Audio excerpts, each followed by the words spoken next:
مدثر کی موت کے بعد سب سے بڑا متاثر ہونے والا کون ہے؟ مدثر مرا لیکن اصل تکلیف کسی اور کو ہو رہی ہے۔ Hello my friends, welcome to my channel review with Misbah. Mudassar کی موت نے یقیناً ہر کسی کو ہلا کر رکھ دیا ہے، لیکن یہ کس دیکھنے کے بعد مجھے ایک بات کا احساس ہوا ہے، اس ثانیے کا سب سے بڑا شکار مدثر نہیں بلکہ سربلند ہے۔ ذرا سوچئے، صرف چند ہی دنوں کے اندر وہ اپنے بھائی جیل الدین لالہ کو کھو دیتا ہے، پھر اپنے سب سے قریبی دوست مدثر کو بھی۔ جن لوگوں پر وہ بھروسہ کرتا تھا وہ ایک ایک کر کے اس کی زندگی سے دور ہوتے جا رہے ہیں۔ آخر کب تک؟ سربلند اتنی تکلیف کے باوجود، اتنے دکھ کے باوجود بھی مضبوط دکھائی دے رہا ہے، مضبوط رکھا ہوا ہے اپنے آپ کو۔ سربلند کا قتل، اس کی بھابھی کا قتل، دوسری طرف مدثر کا قتل، اوپر سے سرداری کی بھاری ذمہ داری، اور قاتل بھی ابھی تک کے سامنے نہیں آیا ہے۔ اتنا سب کچھ ہو جانے کے باوجود بھی سربلند اپنی ذمہ داری نبھا رہا ہے اور انصاف کی جنگ لڑ رہا ہے۔ بہت سارے لوگ اس دباؤ میں بکھر جاتے ہیں، لیکن سربلند جو ہے آگے بڑھ رہا ہے، اسٹرانگ پلے کر رہا ہے۔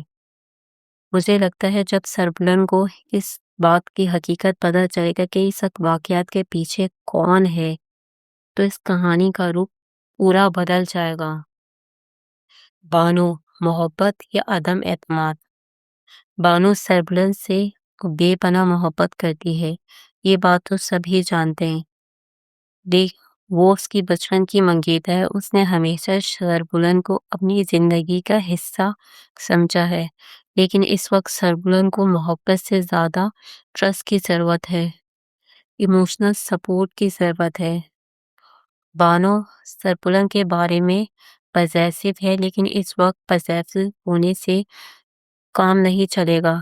اگر وہ ربیہ سے جیلس ہوئے گی اور سربلند کو غلط سمجھے گی تو سربلند اور اپنے رشتے کو کمزور کرے گی۔ صرف میری پیش گوئی یہی ہے کہ بانو جلد یا بدر کوئی ایسی حرکت کرے گی جس سے سربلند کو بہت زیادہ دکھ ہوگا۔ ربیہ، مدثر کی موت نے ربیہ کو توڑ کے رکھ دیا ہے، اس وقت اسے ربیہ کو کچھ بھی سمجھ میں نہیں آ رہا ہے۔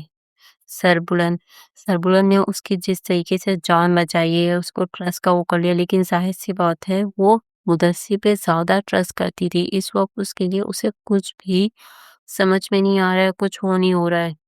اوپر سے اگر بانو کوئی بھی ایسی حرکت کرے گی تو اسے مزید تکلیف دے گی۔ وہ جب بانو کوئی بھی حرکت کرنے کی کوشش کرے گی، ربیہ اس وقت حویلی میں ہی رہے گی، کیونکہ اسے پتا ہے کہ ربیہ کو پتا ہے کہ اس وقت